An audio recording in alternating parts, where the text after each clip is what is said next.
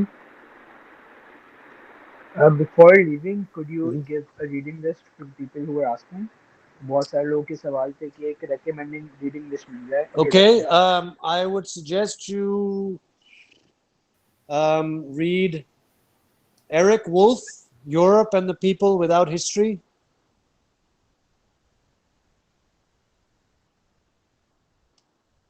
وہ ضرور پڑھیں, وہ کچھ تھوڑا سا ان ساری چیزوں کو نسبتاً بآسانی سمجھنے میں مدد ملے گی.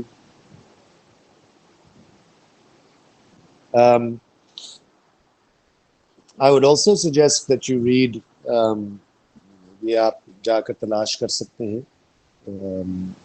آپ بآسانی سے, مارکس کا ایک خط ہے 1843 کا, and it's just look it up, it's called A Ruthless Criticism of Everything Existing. یہ بھی ضرور جس کو موقع ملے وہ پڑھیں. اور آخر میں یہ سجیسٹ کروں گا کہ آپ ایک حمزہ علوی ایک پاکستانی مارکسسٹ تھے, ان کا بھی, تاکہ آپ اپنی تاریخ سے بھی واقف ہوں اور اپنی تاریخ پر مارکسسٹ خیالات اور نظریات کے اطلاق کے حوالے سے آپ کو کچھ زیادہ بہتر سمجھ آئے. تو حمزہ علوی کی کسی بھی چیز کو آپ جو پسند کرتے ہیں مخصوص وہ آپ پڑھیں, لیکن you can read his very famous essay called The Overdeveloped Post-Colonial State, وہ آپ پڑھ سکتے ہیں. یا جو ایک ان کا کام ہے about the history of the Pakistan movement and a certain segment that he calls the Salariat, وہ بھی آپ پڑھ سکتے ہیں. I think that's good enough for now. کرنے کے لیے تو بہت کچھ ہے, لیکن چلیں یہ 2-4 چیزیں تک آپ کی رسائی ہوگی تو کم از کم آج کے تسلسل میں آپ کو کچھ مزید سیکھنے کو ملے گا. شکریہ کامراد. یہ جو انہوں نے ریکمنڈیشنز دی ہیں یہ آپ سارے ہمارے گروپس میں ایڈڈ ہیں, ہم وہاں بھی آپ کے ساتھ شیئر کر دیں گے PDFs اور links to these in the list that Comrade recommended. تو I suppose that's it. So thank you to everyone.